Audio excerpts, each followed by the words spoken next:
kalau misalnya kita memang sudah biasa melakukan investasi, ya kita tidak perlu lagi mencari produk investasi yang ada rider asuransinya atau produk yang dikaitkan dengan investasi seperti unit link, tetapi kita Hmm. fokus ke proteksinya justru. Karena memang pada dasarnya kan kalau unit link itu kan sebenarnya asuransi jiwa ditambah dengan produk ditambah dengan unsur investasi atau ada investasinya. Nah, investasinya sendiri kan tergantung dari biasanya disediakan beberapa jenis investasi oleh perusahaan asuransi tergantung dari toleransi resiko dari masing-masing nasabah, apakah tinggi, sedang, atau rendah. Jadi Mhm. kalau kita disiplin, sudah disiplin, oke saya sudah punya investasi, misalnya setiap bulan saya masuk ke dalam reksadana atau setiap bulan saya masuk ke dalam pasar saham misalnya, maka tentunya yang kita butuhkan justru uh, asuransinya, resikonya yang harus kita tanggung, bukan mencari produk asuransi yang dikaitkan dengan investasi lagi. Nah, kalau nih ya misalnya ada Ya, milenial gitu ya, yang masih muda banget gitu untuk mau punya asuransi. ya, Kan mereka biasanya bisa membudgetkan. Biasanya kalau milenial nih suka, memang budgetnya berapa sih kalau kita memang ikutnya dari muda gitu ya. Memang seminimal apa sih yang kita bisa keluarkan kalau misalnya para milenial sudah sadar dari sekarang punya asuransi nih Pak? Apakah dari ratusan ribu ataukah langsung jutaan juga atau seperti apa yang bisa cukup mempengaruhi tinggi rendahnya suatu premi nih terhadap asuransi? ya, ya. Jadi sebenarnya tergantung sekali lagi pertama tergantung dari jenis produknya. Produknya apakah produk yang pure resiko ataukah produk itu ada unsur investasinya. Tentunya kalau produk yang pure resiko itu tentunya akan lebih murah dari sisi produk. Kemudian tergantung juga dari uang pertanggungan yang kita pilih. Nah, di sini kita harus tentukan dulu. Kalau kita mau memilih asuransi misalnya, kita harus tahu dulu kira-kira kebutuhan kita apa sih. Nah, kita understand our needs dulu, jangan ditawarkan langsung kita ambil aja atau kita tanpa mengerti kebutuhan kita langsung main beli aja. Mhm. Misalnya, bagaimana saya tahu kebutuhan saya? Ya, pertama kita harus tahu misalnya apakah misalnya kita kerja di kantor, apakah kita di cover oleh perusahaan, misalnya untuk asuransi kesehatan.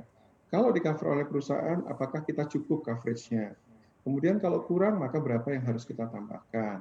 Kemudian kalau misalnya kita asuransi jiwa, apakah ada cover dari kantor? Kemudian apakah itu cukup? Kalau nggak cukup, kira-kira kalau terjadi sesuatu dengan saya, berapa aset saya sekarang?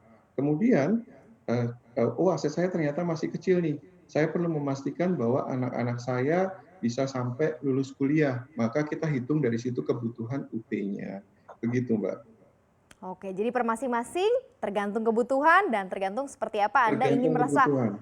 aman Betul, gitu ya dan juga nyaman. Nah, Pak Hengki ini saya ada beberapa jenis betul. asuransi jiwa nih khususnya ya. Karena kan kalau misalnya ada Ya, asuransi yang berbasis investasi kayak unit link gitu yang biasa memang dikejar karena nggak mau rugi gitu ya, harus harus ada duit yang balik. Nah, ada jenis asuransi jiwa misalnya kayak term life insurance, asuransi jiwa berjangka, kemudian asuransi jiwa sumber hidup, asuransi dwiguna atau endowment dan juga asuransi jiwa unit link. Nah, ini bisa dijabarin nggak sih ini apa-apa aja gitu ya gambarannya dan harus dipahami juga nih sebelum kita milih asuransi jiwa mana yang pas banget buat kita.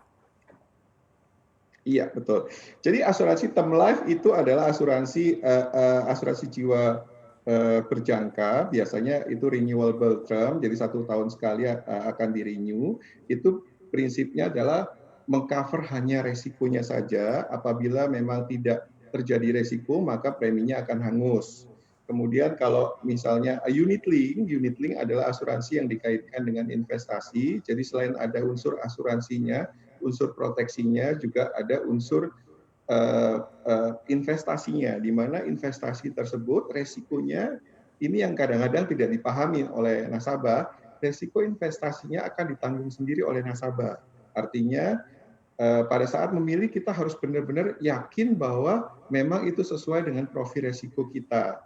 Jadi kadang-kadang kita pada saat ditawarkan kita mungkin hanya lihat proposal, oh proposalnya menarik, tetapi kita nggak sadar bahwa proposal itu sebenarnya adalah cuman ilustrasi aja, tidak menjamin bahwa nilainya Hmm, akan segitu di tahun berapa. Nah, ini yang kemudian akhirnya menjadi komplain ke depan karena mhm. ketidakmengertian ini. Nah, kemudian kalau Oke. asuransi endowment itu ya asuransi berjangka ada nilai tunainya, tetapi nilai tunai itu biasanya risiko investasinya tidak ditanggung oleh si nasabah, tetapi ditanggung oleh perusahaan asuransi. Jadi udah nilai tunainya udah tertentu akan keluar pada tahun-tahun berapa, itu udah jelas.